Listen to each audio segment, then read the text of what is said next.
presente.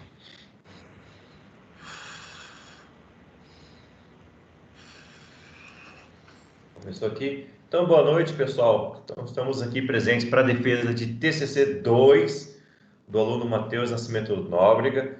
Gostaria de agradecer a participação dos membros da banca, professor John Lennon, aqui nosso membro interno da FGA, professor Hazer Anton Montanho, da UFPR, externo lá em Curitiba, e ao nosso aluno Matheus, que está aqui presente. Matheus, você terá 20 minutos para fazer a apresentação do seu TCC, depois a gente abre espaço para arguição com os membros da banca e depois a gente delibera a situação do trabalho. Então, nesse momento agora, você tem 20 minutos, passo a palavra a você. Bom trabalho. Beleza, muito obrigado. Meu nome é Matheus. Queria agradecer a presença da banca, queria agradecer a presença dos professores João e do professor Hazer. Hoje eu vou apresentar meu trabalho de conclusão de curso, que o nome dele é Modificando o Setplan 06 com outros métodos de busca. E essa apresentação está dividida em 4 partes. Primeiro eu vou começar com um referencial teórico. Eu vou falar das abordagens, vou falar do processo dos experimentos e o que foi extraído deles, e vou falar da conclusão. Começando. O primeiro tópico que a gente vai tratar aqui no referencial teórico é a lógica proposicional. E na lógica proposicional a gente tem o conceito de proposições, que também são chamadas de sentenças declarativas, que basicamente indicam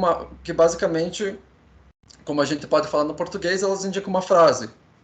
Ela pode ser verdadeira, ela pode ser falsa, mas ela nunca pode ser as duas ao mesmo tempo. Então, por exemplo, a gente tem a grama é verde, é um exemplo de proposição. Paris é a capital da França, é um exemplo de proposição. O Rio de Janeiro é a capital do Brasil, é uma proposição. A última proposição está errada, mas ela ainda não deixa de ser uma proposição.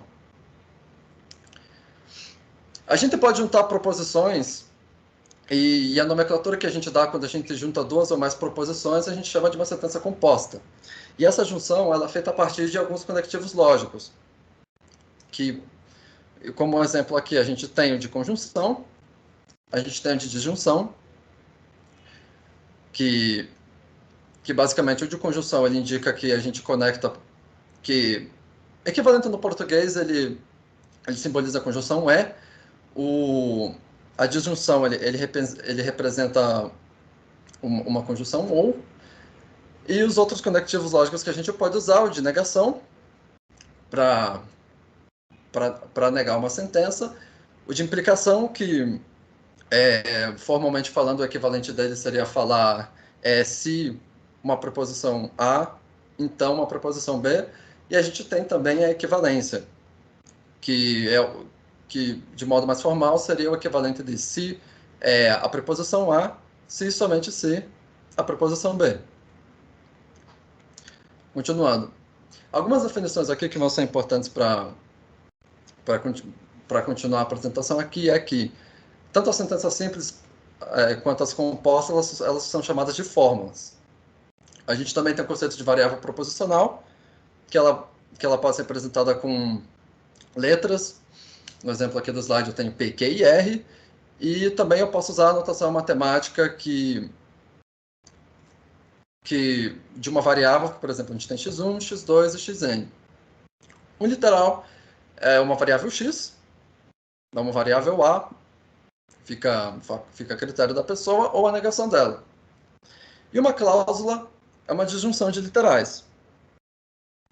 Essas definições são importantes para a gente explicar o conceito de conjunctive normal form. E ele basicamente, que é a tradução de forma normal conjuntiva. E basicamente, uma fórmula está na forma normal conjuntiva se ela é formada por uma conjunção de cláusulas. E cláusulas, lembrem-se, é uma disjunção de literais. Então aqui, por exemplo, eu tenho que a primeira fórmula aqui, que é P ou não Q, e Q ou R, ela está na forma normal conjuntiva. A fórmula de baixo, P e não Q, a gente tem ali uma conjunção de dois literais e ali a gente já tem que essa fórmula ela não está na forma normal conjuntiva.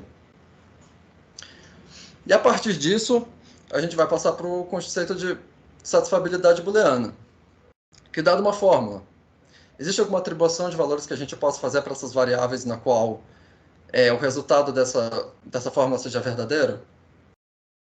Então, por exemplo, essa primeira fórmula que aparece no slide, ela é satisfazível, porque se a gente colocar, por exemplo, que x é falso, que y é verdadeiro e que z é falso, essa fórmula ela vai retornar o valor de verdade. Essa primeira fórmula específica, ela não tem só uma solução, então existem outras valorações de x, y e z que também podem fazer que fazem essa fórmula verdadeira, mas a fórmula de baixo, ela não é satisfazível porque não tem nenhum valor de x que você possa dar que vai fazer essa fórmula ser verdadeira. Continuando, vamos para o conceito de planejamento. Planejamento, ou como o livro do Norvig gosta de chamar de planejamento automático, ele basicamente indica o problema do seguinte: eu tenho um estado inicial, eu tenho um conjunto de ações que eu quero executar em cima dela, eu tenho um estado final, um estado desejado, eu quero encontrar a sequência de ações que permitam que a situação desejada seja atingida, baseado no que eu defini. Então, sim, um problema de planejamento ele é um problema bem abstrato, porque basicamente você pode criar um mundo próprio, onde você coloca todas as entidades que você quer, você define os estados você define um estado inicial, você define as ações que você pode colocar em cima desse estado, e você tem um estado final que você quer atingir. Dá para formular um problema de planejamento de uma forma bem simples, que é esse aqui que eu citei. Eu estou no quarto da minha casa e eu desejo ir até a Universidade de Brasília. O meu carro está na garagem da minha casa. E a solução para esse problema é andar até o carro e dirigir até a universidade. Então, dá para notar que aqui, se a gente quiser extrair uma definição mais direta desse enunciado, a gente pode perceber que a gente tem o estado inicial, que o Lucas está dentro de casa, a gente tem as ações necessárias, que é andar até o carro e dirigir até a universidade, e a gente tem o objetivo, que é o Lucas na universidade. Então, no geral, um problema de planejamento, ele é esse problema abstrato, assim, de certa forma, porque você pode anunciar ele de qualquer forma, você pode transformar várias coisas na vida real em problemas de planejamento. Aqui eu tenho uma descrição mais formal, usando lógica proposicional, que eu indico aqui. Espero que o mouse esteja aparecendo, que aqui eu tenho o estado inicial, que é o Lucas dentro de casa, eu tenho o estado final. Quando a gente vai anunciar um problema de planejamento, a gente tem que uma ação, ela vai ter pré-condições, que são os requisitos necessários, que vão ser outras fórmulas, e essa fórmula precisa ser verdadeira para a ação ser executada, e a gente tem os efeitos dela também, que basicamente vai ser outra fórmula. E os efeitos são basicamente o que vai acontecer depois dessa ação ser executada. Então aqui a gente tem a ação andar até o carro, e a ação e a pré-condição para essa ação é que o Lucas precisa estar dentro de casa, porque senão ele não consegue chegar até o carro dele. E o efeito dessa ação, aqui a gente tem o símbolo de negação, é que o Lucas não está dentro de casa mais e ele está dentro do carro. E a outra ação que a gente tem, que é dirigir até a universidade. A gente tem a pré-condição aqui que o Lucas precisa estar dentro do carro, senão ele não consegue dirigir, senão ele não vai conseguir dirigir. E os efeitos é que o Lucas não vai estar dentro do carro e o Lucas vai estar dentro da universidade. Então, ele tem essa você consegue fazer uma descrição usando lógica proposicional de um problema de planejamento.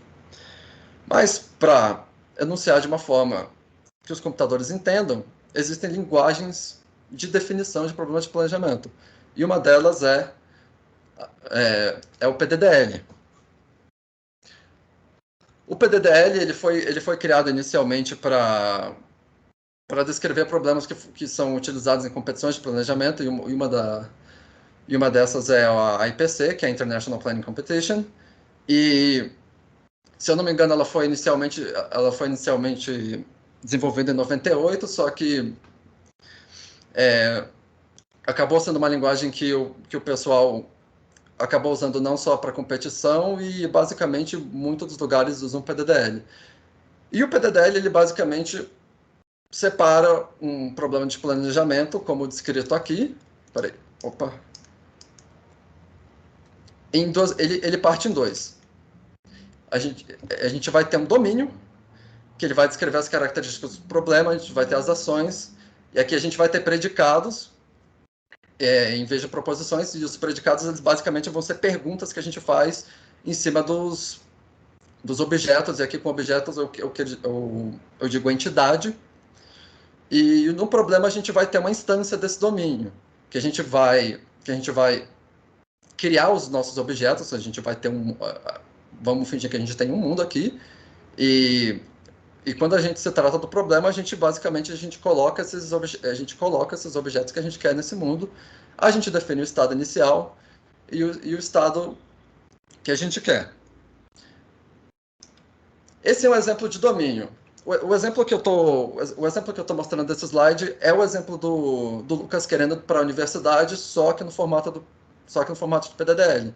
Inclusive, esse aqui é um código válido, mas perceba que aqui a gente tem as perguntas que a gente quer fazer, onde P aqui indica uma pessoa, então a gente pergunta. A gente tem essas perguntas. Ele está em casa? A pessoa está no carro? A pessoa está na universidade? E aqui a gente tem as duas ações, que é walk to car, que é andar até o carro, e o drive to uni, que é basicamente dirigir até a universidade. E aqui a gente tem os parâmetros, aqui vai ser só a pessoa, a gente tem as pré-condições, e aqui a gente tem os efeitos dessas ações. Passando para o exemplo do problema, o exemplo do problema é menor, mas basicamente aqui a gente define o nome do problema, que normalmente você pode seguir uma convenção. Aqui eu coloquei Queen's University. Eu referencio o domínio que eu coloquei aqui anteriormente, e aqui eu defino os objetos. Aqui eu coloquei o Lucas. Eu posso colocar Marcos, eu posso colocar Bruno. Basicamente eu coloco no mundo os objetos que eu quero que vão interagir com as ações e vão sofrer os efeitos dela. Esse init aqui, ele basicamente define o estado inicial, e o nosso estado inicial aqui, como foi citado anteriormente, é que o Lucas está em casa. E o objetivo dele é estar na universidade. Então, basicamente, o PDDL ele funciona separando o problema em dois. Continuando. Agora eu vou falar aqui do SATPLAN, que é o planejamento como satisfabilidade. Basicamente, o planejamento como satisfabilidade, ele vai pegar um problema de planejamento, por exemplo, que é anunciado anterior, e ele vai transformar ele num problema de satisfabilidade. Ou seja, ele vai pegar todo o conceito de ações, o estado inicial ele vai codificar como uma fórmula as ações, ele vai codificar como uma fórmula, e o objetivo ele vai codificar como uma fórmula. Aqui tem uma das ações que são executadas. Ele é um conceito mais denso, então eu não vou passar muito tempo nele por causa do tempo da apresentação, mas ele transforma as ações em proposições. Você vai adicionar fórmulas que ele indicam, por exemplo, quando você tem duas ações que não podem ocorrer ao mesmo tempo. Você vai ter fórmulas que vão indicar os pré-requisitos que uma ação precisa para acontecer. Você vai codificar o estado inicial. Você vai codificar também as transições de estado, o estado de um estado anterior para um estado posterior também. E a outra abordagem para problemas de planejamento aqui que a gente vai tratar é o GraphPlan. E o GraphPlan ele funciona de uma forma bem diferente. Ele vai pegar um problema de planejamento e ele vai representar uma estrutura chamada grafo do planejamento, que em inglês ele chama de Planning Graph. E esse grafo de planejamento vai ser um grafo direcionado, ele vai ser separado em níveis, e que ele contém 2 tipos de níveis e nós, e 3 tipos de arestas. E basicamente basicamente você vai ter um nível para proposições, que vão ter só nós de proposição, e você vai ter um nível de ação, que você vai basicamente ter nós de ação. E as arestas que conectam esses nós, você vai ter 3 tipos delas, que vai ser de pré-condição, que ele conecta uma proposição a uma ação, e o significado da conexão entre esses 2 nós é basicamente que essa proposição ela é necessária para a ação ocorrer. Uma aresta de adição, ele vai indicar que uma ação está ocorrendo em cima de uma proposição, e a remoção, ele vai indicar que os efeitos de uma ação vão ser desfeitos nessa proposição. Aqui eu tenho um exemplo. Aqui eu tenho um exemplo de como um grafo de planejamento ele fica estruturado, mas basicamente você consegue ver aqui, ó, que você tem o primeiro nível, você tem as proposições, aí você vai ter um segundo nível aqui, que esses quadradinhos cinzas, eles basicamente indicam que são as ações que vão ocorrer, e você tem as proposições aqui depois dessas ações ocorrerem, e aqui você consegue ver as arestas. E você vai ter esses 3 tipos de arestas. É importante lembrar que esses níveis sempre vão alternar, então o primeiro nível é o nível de proposição, o segundo nível é um nível de ações, o terceiro vai ser de proposição, o quarto também, o quinto vai ser de proposição, e ele vai estar sempre alternando. Continuando, a gente tem o Black Box. O Black Box ele basicamente junta essas 2 abordagens do planejamento como satisfabilidade e o GraphPlan, e ele basicamente funciona assim: você vai dar um nível N para o Black Box, e ele vai tentar gerar um grafo de planejamento desse tamanho, e quando ele gerar, ele vai tentar fazer uma operação que vai converter essas restrições em uma fórmula CNF, que ele vai dar essa fórmula, e essa fórmula você vai poder jogar, por exemplo, no resolvedor SAT.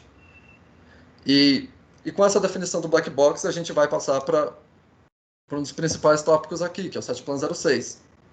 E ele usa o Black Box para resolver um problema. Então, como você pode ver aqui, ele vai usar o Black Box para construir um grafo de planejamento que vai se estender até um tamanho, vai se estender até um nível N. Ele vai pegar as restrições geradas desse grafo e vai transformar numa fórmula CNF.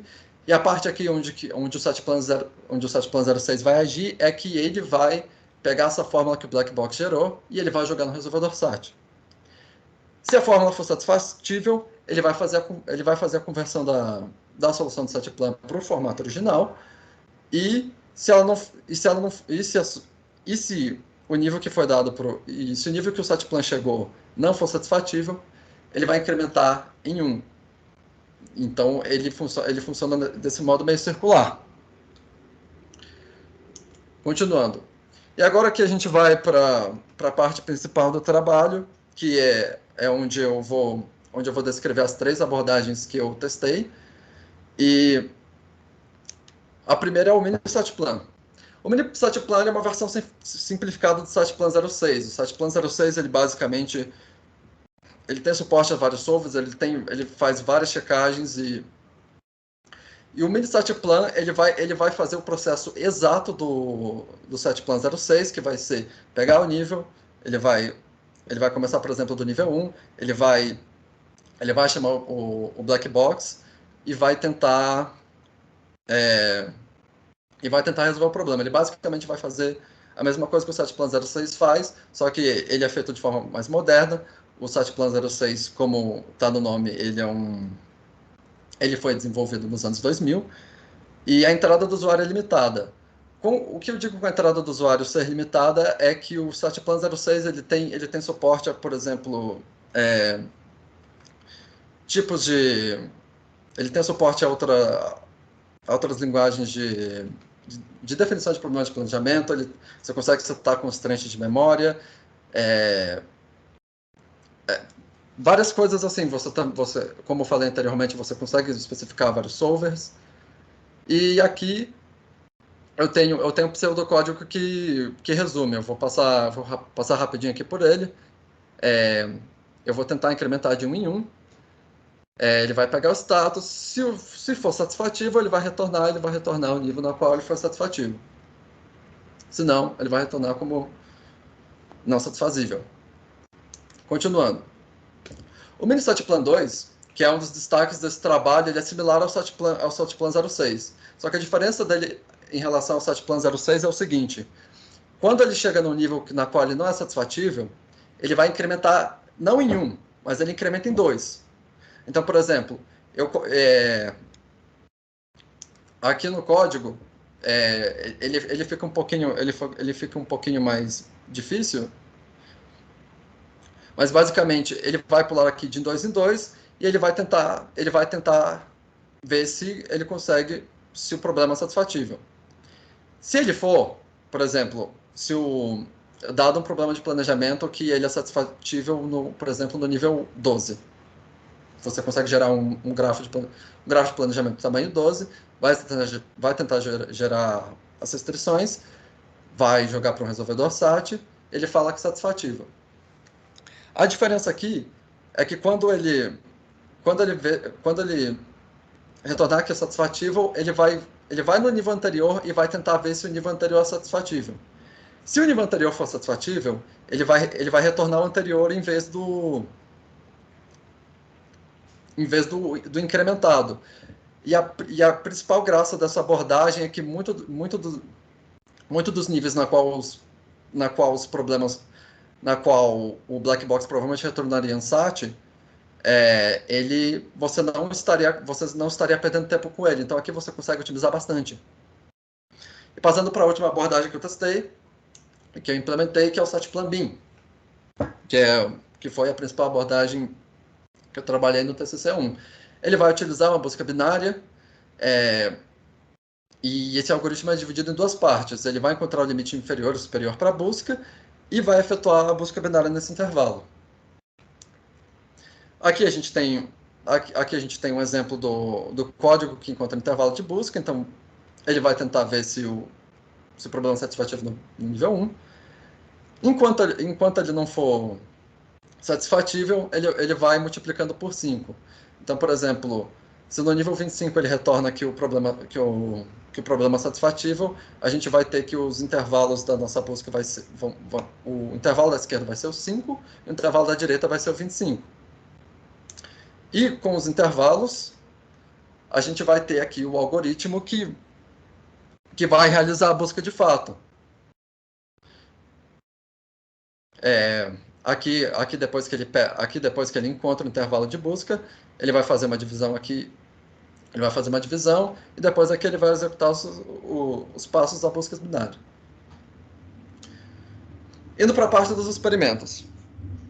Aqui nos experimentos foi onde eu implementei a solução deles, criei um script para rodar esses testes e deixei rodando por bastante tempo para ver em quanto tempo ele executava. Os domínios e problemas que eu usei para fazer esses experimentos foram retirados do International Planning Competition, que no texto ele referencia o link lá, que tem os domínios e problemas. Todos os resolvedores que a gente usou para comparação, ou seja, o mini SATPlan 2, o SATPlan BIM e o SATPlan 06, que a gente está fazendo a comparação, todos eles usaram SID. Essa foi a configuração das máquinas que foram usadas para os testes, foram AMD Ryzen 7 de segunda geração, com 8 núcleos e 8 GB de RAM. E foi dado 1 hora para cada instância ser resolvida. Então, por exemplo, eu tenho um domínio lá, por exemplo, que ele tem 104 instâncias, e em cada instância ele ia ter 1 hora para ser resolvida, cada abordagem. E depois de terem coletado esses dados, para fazer as comparações, eu peguei todas as instâncias nas quais todas as abordagens resolveram, ou seja, as instâncias que tanto o SATPlan 06, o MiniSATPlan, o MiniSATPlan 2 e o SATPlan BIM resolveram. Eu fiz um ranqueamento em cima deles, que basicamente no ranqueamento eu falo algo do tipo assim: eu tenho uma instância que o SATPlan 06 resolveu em 10 segundos e o SATPlan BIM resolveu em 8 segundos. O ranqueamento aqui seria que o SATPlan BIM ficaria em primeiro, por ter resolvido em 8, e o SATPlan 06 ele ficaria em segundo. E depois disso eu apliquei o teste de Friedman, que é um teste é um teste estatístico usado para mostrar a diferença entre conjunto de dados, e ele trabalha em cima desse ranqueamento dessas abordagens. E aplicando o teste de Friedman, eu apliquei o teste de Lemene também, que é um teste que você aplica depois, para verificar se você tem diferença estatística significativa entre as configurações que você vai dar. E as configurações aqui nesse caso vão ser as abordagens. Continuando, depois de executar e depois de tirar a média, eu tenho essas médias aqui das abordagens. E como dá para ver, o ranqueamento do MiniSATPlan 2 ele é muito bom, e o ranqueamento do SATPlan e do MiniSATPlan 2 ele é muito próximo. E aplicando o teste de DMN, eu gerei um gráfico que mostra como que ficou o resultado desse ranqueamento. Esse CD aqui ele significa Critical Difference, e basicamente o teste de DMN funciona assim: você vai calcular uma diferença crítica, e essas duas configurações, a diferença entre essas duas configurações for igual ou menor a essa diferença crítica, isso indica que eles não têm diferença estatística significativa. E esse traço aqui, ele basicamente junta as configurações que não tem diferença. Com esse gráfico, a gente pode concluir que é o seguinte: o MiniSATPlan ele não tem diferença estatística significativa em relação ao SATPlan 06. Como mostrado aqui no gráfico, eles ficaram extremamente juntos, e o que dá para concluir é basicamente o seguinte: mesmo com a otimização, mesmo tirando vários constraints, o tempo necessário para resolver esses problemas ficou muito próximo, e isso indica que não tem tanta diferença usar um ou outro. O SATPlan BIM ele obteve resultados satisfatórios. Ele não foi a abordagem que teve o melhor desempenho, mas você tem espaço para fazer pesquisas futuras em cima dessa abordagem de busca binária, seja trabalhando como você vai encontrar o intervalo de busca, seja talvez como você vai fazer os pulos. Então, há espaço para você trabalhar em cima dessa abordagem. E o MiniSATPlan 2, que aqui ele ficou em primeiro, ele se mostrou como uma alternativa mais rápida que o SATPlan 06, e dá para utilizar ela para resolver problemas de planejamento mais rápido. E eu basicamente concluo assim. Muito obrigado.